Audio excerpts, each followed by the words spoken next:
You are listening to the Park Flyer Podcast, where we discuss our RC adventures.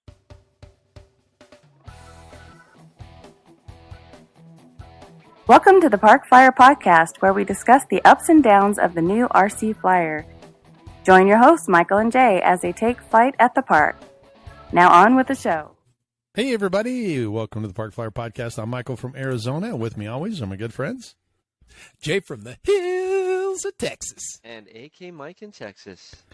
And we would like to wish everybody a happy Labor Day, right? Labor Day was around the corner, or actually just passed, and we all kind of got together. Well, I didn't get together, but you guys got together. I had family in town, and we all kind of were able to have a little play session, and thought we'd kind of talk about what happened on Labor Day. So you guys doing all right? I mean, did y'all go fly this week, or you guys did go fly because you were down there. Well, when I was down there, we definitely flew. We flew right. almost every day, which is actually unique for a trip down to Jay's, because there's usually some rain or some other event that we're doing or something that gets in the way. But we had Jim with us too, which was cool because he had a lot of fun, brought a lot of fun with him too. So we were able to have a really good time. And I don't think both of us we were both struggling because, you got to get up early to hang out with Jim. Yeah. Well, there's nothing wrong with that. riser. I understand that too. Yeah. But that totally get that. Well, before we get started, if you're on our YouTube channel, make sure you smack that bell and subscribe to us so that you can hear everything about the Park Flyer Podcast on YouTube. And if you're listening to us on any of our podcast forums, then welcome. I will tell you that I was able to find us on iHeartRadio, and it's a really great platform. They have picked us up, and we're proud that we were able to be in some of their top RC podcasts off of iHeartRadio. So if you have the iHeartRadio app on your phone, you can just go there, search under podcast for Park Flyer Podcast. All our episodes come up, and we'd love to have you. So give us a thumbs up again. So Mike, that subscribe is like ding, and then thumbs up. That's it. Is that ding how you do it? The thumbs up. There you go. Thumbs up. Okay. Just for the visual people in the crowd. Well, we appreciate the visual there, Mike. Hey, so let me go first. I had family in town for Labor Day, and we were able to kind of go do some fun stuff. But while the weekend was around and I was kind of hanging out, I was able to create a custom wiring harness. I've been working on the L39, and I was able to create this custom wiring harness for the L39. And so I ordered this AMP D3100 quick disconnect. It's kind of an auto disconnect feature. It's got really larger pins in it, which are not really conducive to the smaller, really tiny wires of a servo or even the lighting. But I had basically two wing servos, landing gear, the brakes, the lights, and then I had a wing light, landing light, and an extra nav light. It wasn't extra, but it was just the nav light on the wing. So I had all these wires that were coming through the wing, and I needed some way to put them in a single unit so that when I connected the wing, I only had to do just one connect and one disconnect. And these are very large pins. They produce a lot of, they have the capability of producing a lot of amps, even though a bunch, of amps don't go through there because they're low voltage lights. And the servos are high amp. They're about 8-volt servos. But I did get a crimper, and it was kind of easy for the servo wires. But when it got down to the actual, I don't know if you can see them, but it got down to the red and black wire, the 2-wire ones for the lights. And they are a 28 gauge wire, which is way too small for the actual crimper that I have because these pins are massive. They're huge pins. You can see them in there. And like I said, they're like auto, or aviation style pins. They're for much bigger type airplanes. So I was trying to figure out what to do, and it kind of was sitting here scratching my head, and I tried one, and as soon as I pulled it, it just fell out. And I was just like, man, this is not going to work. And it's not doing what I wanted it to. But then I started, kind of rumbling around with my brain and, kind of toying around with it. And I realized I have specific heat shrink that I bought for a project way back when that actually shrinks 3 times its size. So you can get a bigger piece of heat shrink and it will shrink down, but it's got glue on the inside. So it shrinks down and then it glues itself to the wire. And I was like, hey, this will be a good idea. So I stripped the small wires to where I had about 1.5 inches of bare wire. And then I folded that I made a little, I took my, a real small pin and I wrapped it around the pin to create like a lot of, like a ball of wire. And I wrapped it all the way down to the actual sleeve of this 28 gauge. And then I put this heat shrink and I shrunk it. So now I took a 28 gauge wire and made it as big as the servo wire with the heat shrink. And then I had this big ball of wire at the top so that now the crimps, when they went in there, they crimped all this wire as if it was a big, stranded, because they're stranded. So I just folded the strands back on each other and it's just like a big fray of stranded wire. And then it worked perfect. It crimped, it held, and it went right in. And I was truly amazed. I was like, wow, that was so easy to do. So now if you pull on it, it doesn't come out. And, I think it's going to produce, a little bit better connection. And anyway, it seems okay. I did have one side of the airplane, this little connector fit perfect. It slides in, and I have 2 flathead screws that go in, countersunk screws that hold it. But the other side, the hole was a little bit too big, and so I had to do some modifications. So I actually put some fiberglass in there, and that's why this one's not in the airplane yet. The other one's already in the airplane, but this one here, I've got there's nuts in the back of it right here, and then there's a screw that goes through the through the actual airplane, and then pulls it out to the wing so that it kind of sticks out like that. So, and then everything's labeled, and they're extra long. I put it in what do they call that, Jay? A snake sleeve, snake skin, something like that. Anyway, that'll go through where it holds the wing, and then it'll come out to the tray.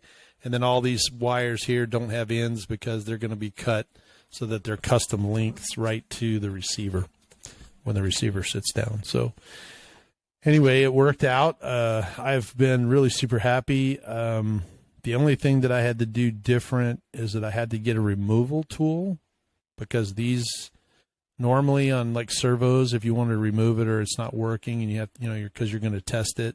It's like all of these have continuity, but I don't know if they're actually going to, work until you connect the two and fire it all up. And so if something's not working and I got to remove it, I couldn't figure out how to get these out. Normally you can just, on most connectors, you can just use the X-Acto knife and stick it in there and kind of pop the pin out.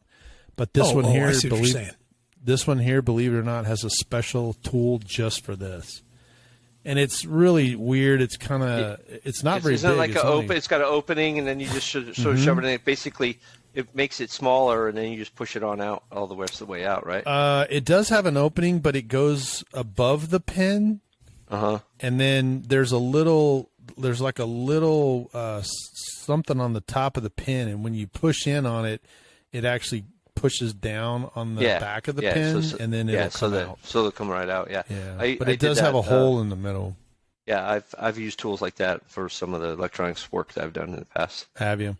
Well, I tried to get it out before, when I stuck one in there, and then I heard it go click, and I was like, no, I'm trying to pull it back out, and I'm like, I got my knife in there, and I'm like, dude, I don't want to jack up this thing, because I have to admit, they're not cheap. These are fairly, and the overall scheme of things, I mean, it's, when you're talking about turbine jet, it is on the less expensive side out of all the parts that I'm buying. But from a, servo connector, quick disconnect thing, there are other options that are much cheaper than this one.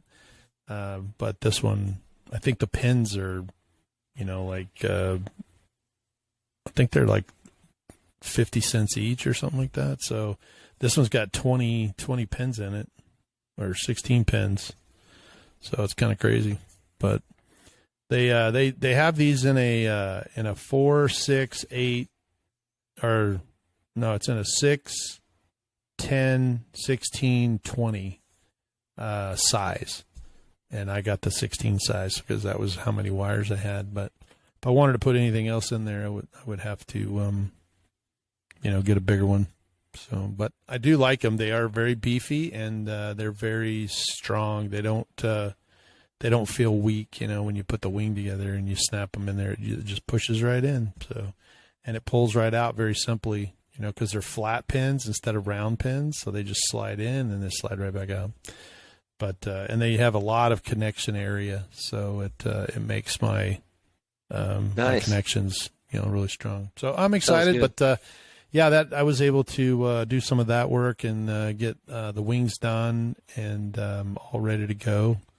Then I'm down to where I just have to start doing electronics, putting the other ends on them when they go into the battery or into the tray.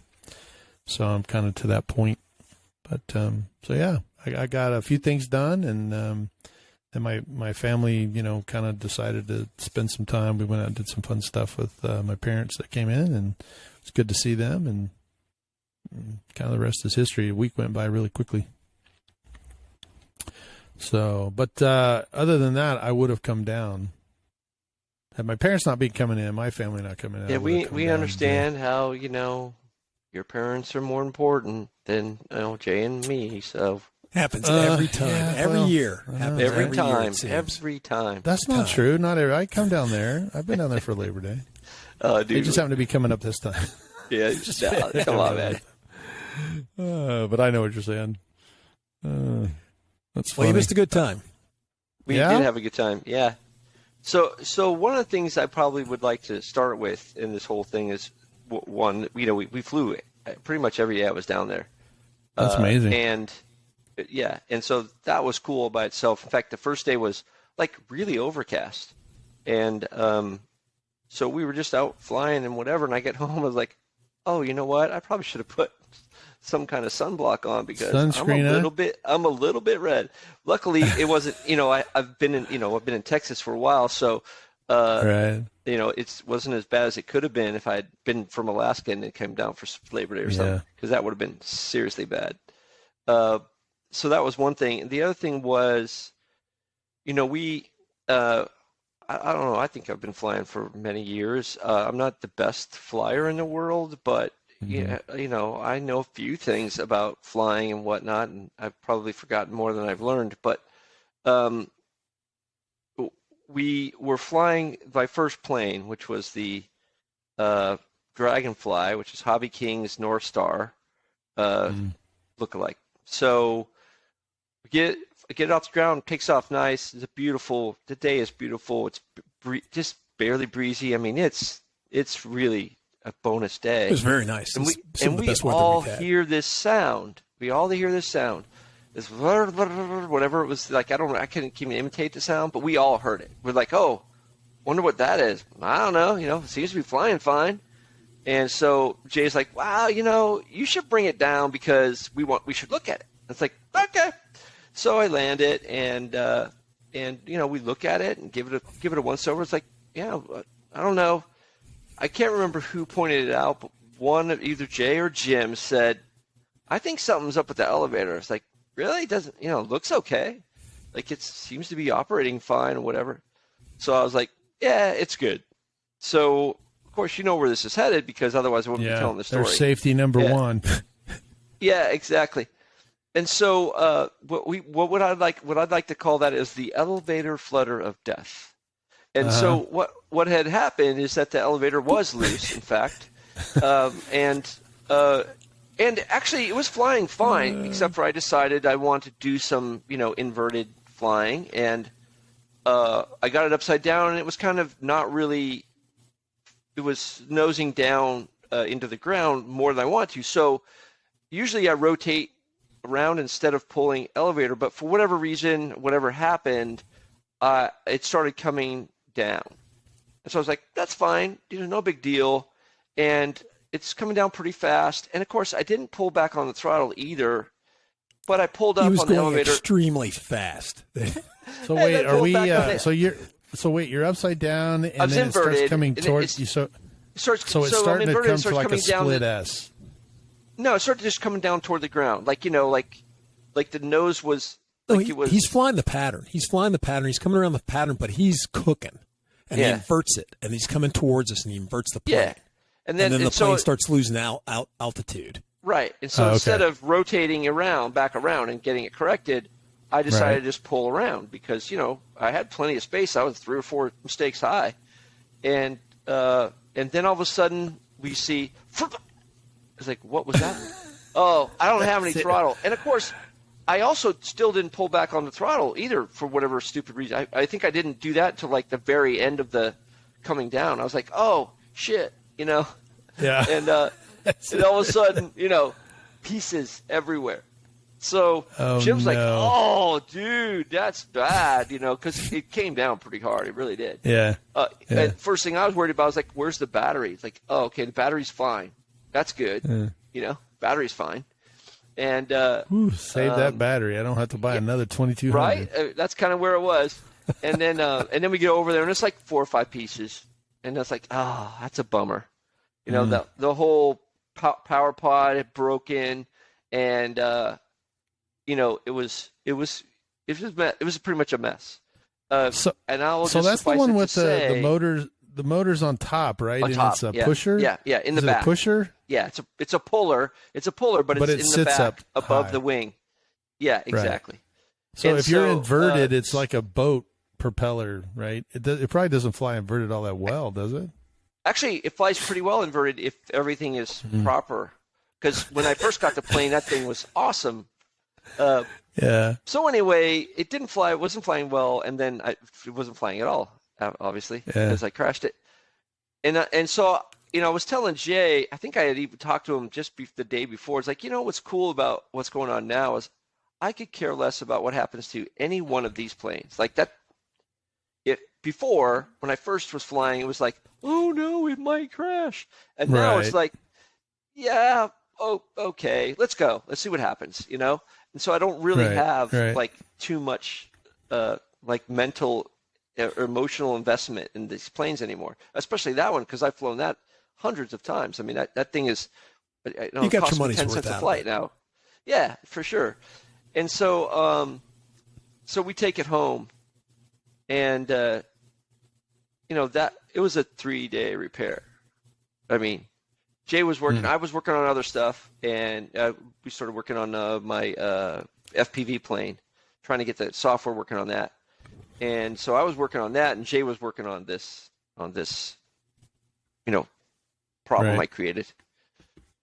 And so now since the Franken 10 is one of much repute, we've decided to call this the Dragon 10, or the Dragon 10. Frankenfly. The Frankenfly. That's what it was. Frankenfly. There you go. Frankenfly. The Frankenfly.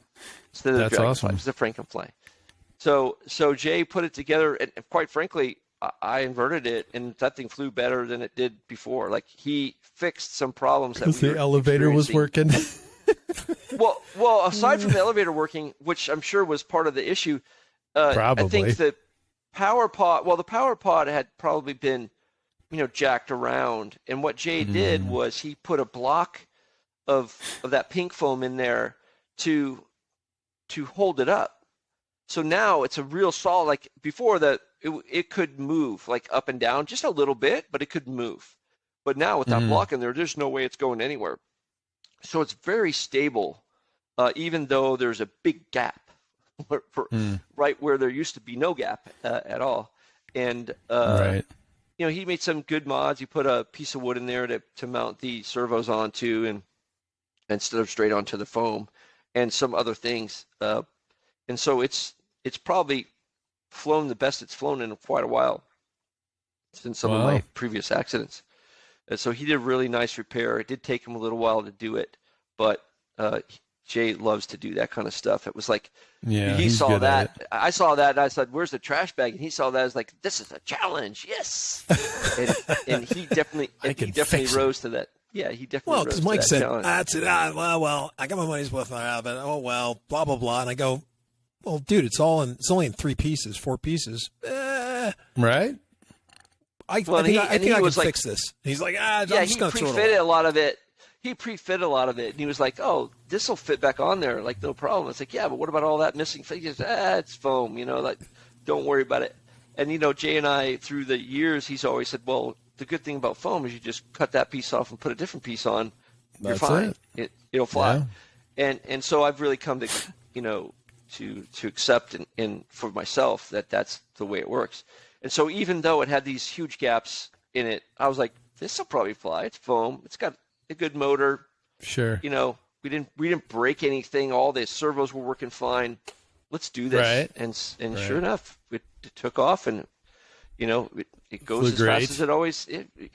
That's awesome. It inverted fine and flew upside down better than before, and so. Well, really I will tell you that your emotional investment in the airplane usually, for me, has to do with the cost of the original airplane. So if it's in the lower end, let's just say you spent $80 to $150. I think I spent $150 on that plane at the time. So if you can fly it 150 times, that works out to $1 a flight. That's really pretty good, as opposed to 150 for one flight. Yeah, I've flown more than that. We talked about that, right? From what's the cost of this flight? Yeah, exactly. Yeah, that's right. And that was one of my first planes too. Yeah. Because Jay and I have flown that. And crashed it numerous times. Hundreds of times. Yeah, hundreds of times. Is that's the same one that I flew in Alaska in the wintertime with that was white on snow, right? Oh, okay. Yeah. And didn't we put like a one stripe, or you put like, did we do something to it where we put well, I think what I remember was that it was white. No, wait. Actually, that one was a foam one I made of that version of the plane. But I used white foam. Okay. And you're like, dude, don't you want to put any color on it? And I'm like, nah, it's fine. The snow.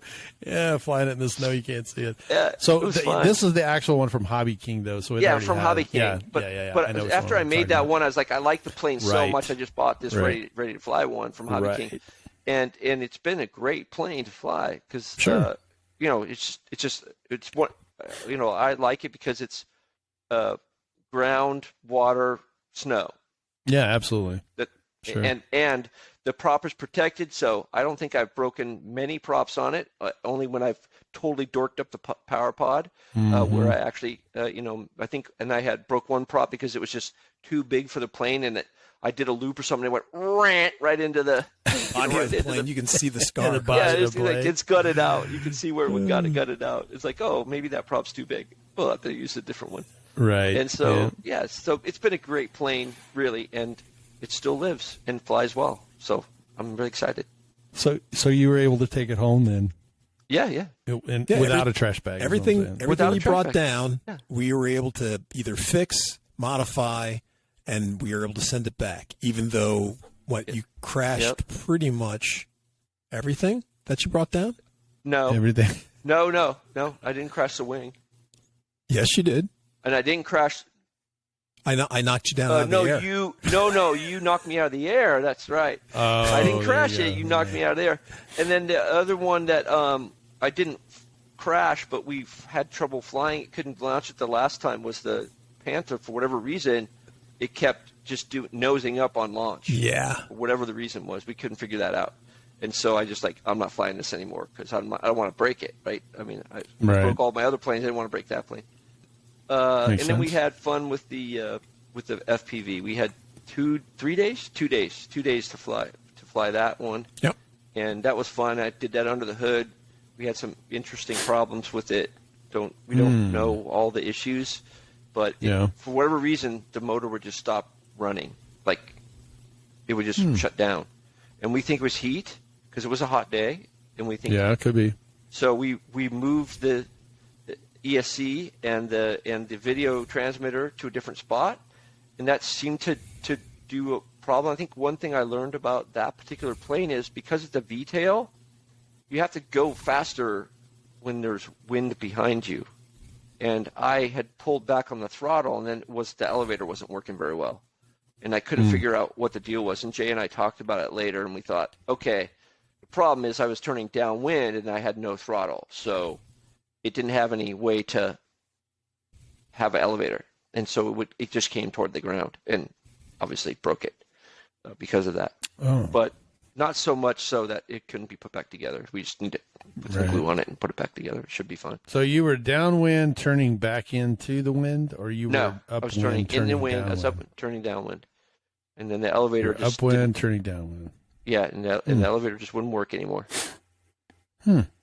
So either it was an equal problem that we were having before, where the motor wasn't working properly, or it was just my flying. Were you slow? Yeah.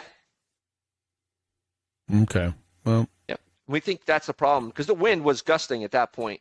We were flying it in gusting winds, and so it was. Yeah. It basically was probably being pushed by the wind, and it got pushed down. And I couldn't correct it. I mean, I couldn't correct it because I didn't give it enough throttle. Right.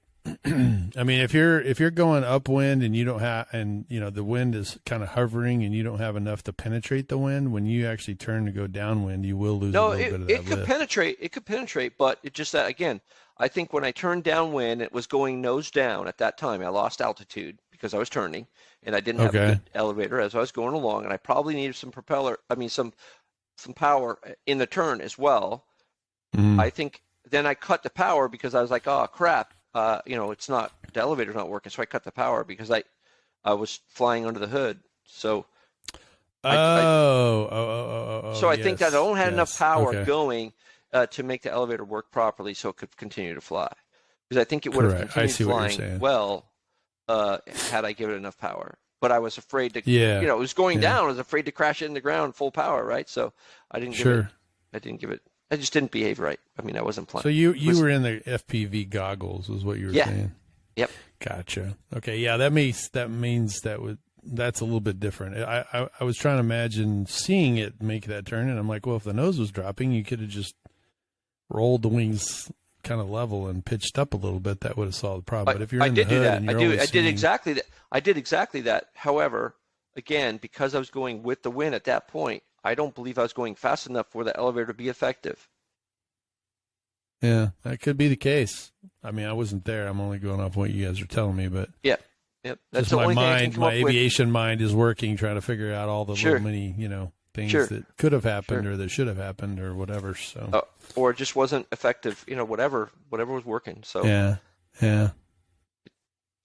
So we crashed it, picked all the pieces up, got all the pieces back, and put them back together. We even flew it after we glue it once. Yeah, we were able to do that right there at the field. They were easy breaks. Yeah. Oh yeah. So you didn't pound it into the ground because you weren't full throttle into the ground. Yeah, no. And plus, remember that it has a gyro in it, so the gyro would, if you let go of the controls, the gyro will just try to, save the plane. And it did a pretty good job, but again, I think because of the wind blowing behind it, even the gyro itself couldn't save it because there was no way for it to go. It didn't go fast. It doesn't go faster. The gyro just corrects for surfaces. It doesn't correct for throttle. No, it does not. Right. You are correct.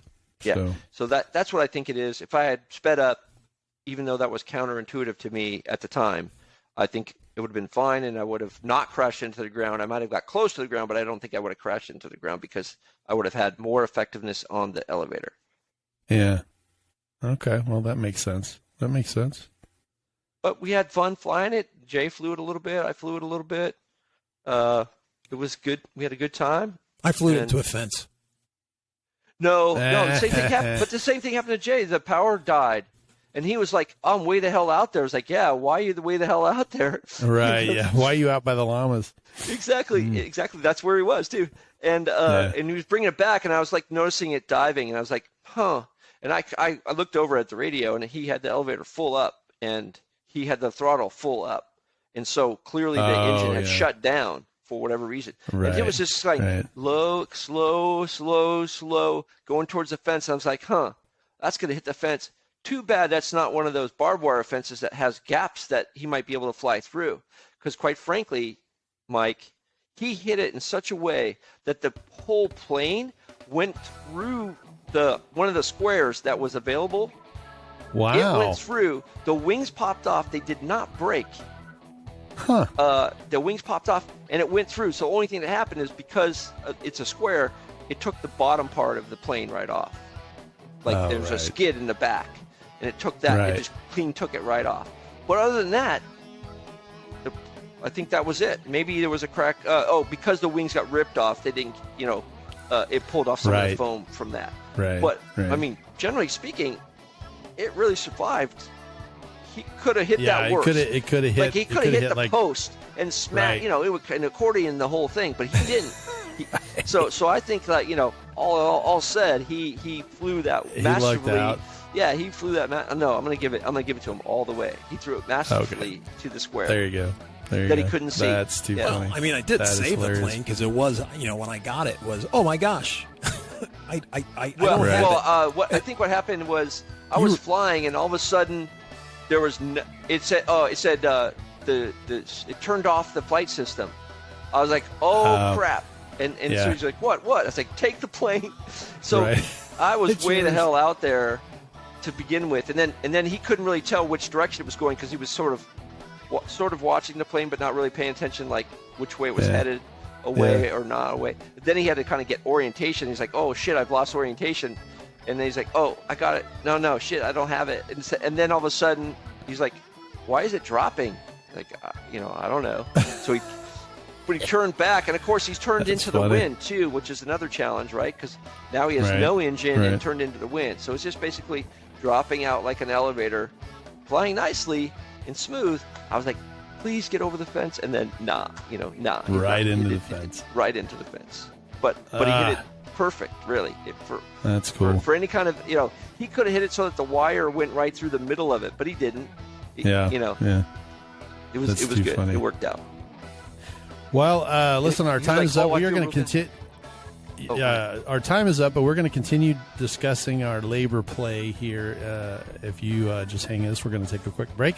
We'll be back 2 weeks, and join us then for the remainder of our session. But for now, I'm Michael from Arizona. I'm Jay from the hills of Texas. And I'm AK Mike in Texas. We'll see you in 2 weeks. Let's fly. You have been listening to the Park Flyer Podcast. Thank you for joining us, and we look forward to your next visit. Please give our show a star rating and review, and feel free to email us your questions, topics, or suggestions to parkflyerpodcast@gmail.com.